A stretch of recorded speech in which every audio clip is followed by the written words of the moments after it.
नमस्कार, मैं हूं विपिन कुमार पांडे और आप लोग देख रहे हैं इंडिपेंडेंट सिटीजन न्यूज, आम जनता की आवाज़, ताज़ा तरीन खबरों के साथ। इस समय हम मौजूद हैं गोरखपुर जिले में और हमारे साथ उपस्थित हैं एंटी करप्शन के राष्ट्रीय अध्यक्ष पंडित कमलेश ओझा जी और उत्तर प्रदेश के टास्क फोर्स के प्रभारी सर जी, दोनों लोग हमारे साथ उपस्थित हैं। सबसे पहले हमारे चैनल पर इनका स्वागत है। बहुत बहुत स्वागत है सर आप लोगों का। चलिए, आपके चैनल को भी बहुत बहुत धन्यवाद। ये हमारे एंटी करप्शन के जो राष्ट्रीय अध्यक्ष जी हैं, ये हमेशा हमारे चैनल पे तत्पर रहते हैं। हालांकि ये परिचय तो मोहताज तो नहीं है। और सर, आपसे हम एक क्वेश्चन करना चाहते हैं।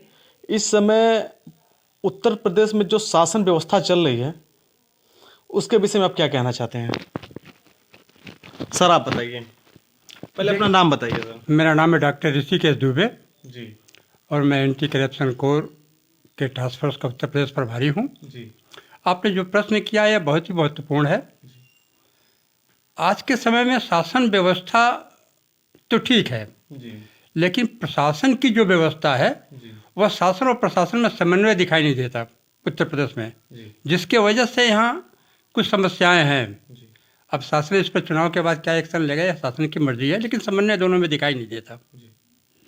समन्वय आप कैसे कह सकते हैं कि समन्वय दिखाई नहीं दे रहा है?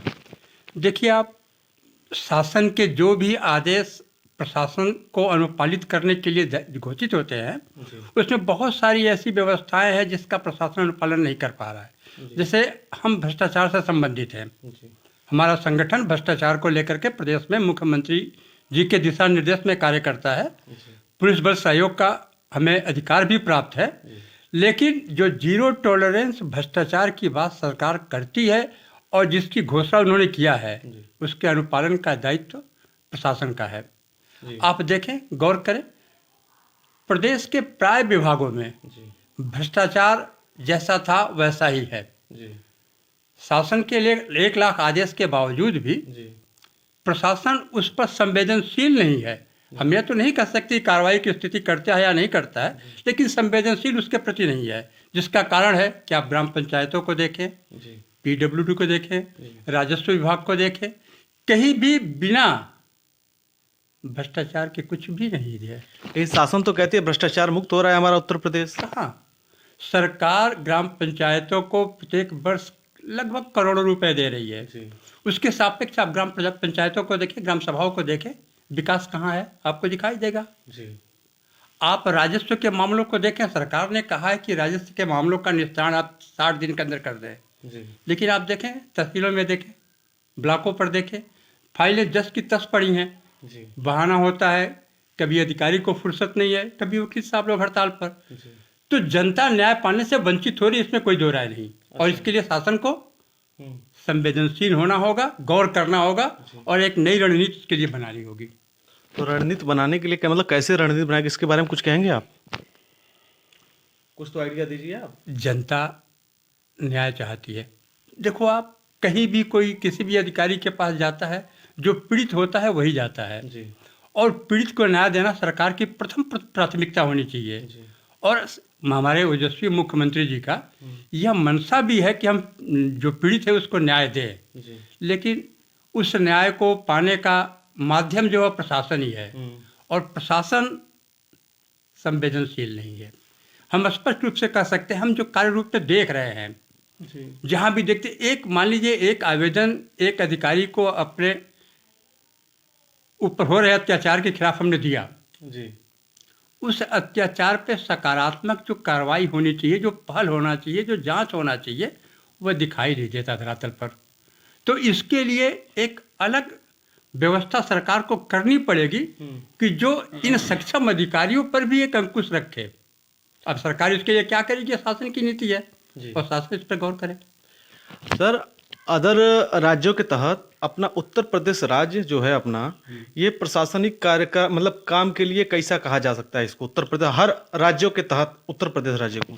देखो, आप हमने जो अभी तक प्रदेश को गौर किया है और माननीय ओजस्वी मुख्यमंत्री जी की जो मंशा को हमने देखा है, अगर माननीय मुख्यमंत्री जी के नज़र में कोई सक्षम अधिकारी अगर न्याय करता हुआ पाया जाता है या कहीं उनको लगता है कि यह विभाग या यह व्यवस्था यहाँ पर गलत हो रहा है, तो उस पर सकारात्मक कार्रवाई करते हैं, इसमें कोई संदेह नहीं है।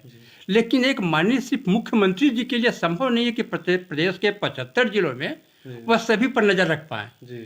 इसके लिए उनको प्रशासन पर एक व्यवस्था, जिस तरह का भी वो करें, एक व्यवस्था करना पड़ेगा उनको। अपने उच्च अधिकारियों को, सचिवों को निगरानी की बात करनी पड़ेगी और दंडित को कार्रवाई, जो दोषी है उसके खिलाफ दंड देना पड़ेगा, उसको कार्रवाई उसके खिलाफ करनी पड़ेगी। अब इसके लिए कितना तैयार होते हैं तो शासन की मदद बात है। इस पर तो हम भी कई मामलों को ऐसा देखा है हमने कि प्रशासन द्वारा कहीं वहाँ पे अभी जैसे अभी बहुत जल्द गोला की घटना बताया जा रहा है, जो बाड़ा बुजुर्ग का जो घटना था, वहाँ पे बताया जा रहा है, सुना जा रहा है कि प्रशासन की वहाँ पे गलती है कि क्या है, उसके विषय में आप क्या कहना चाहते हैं?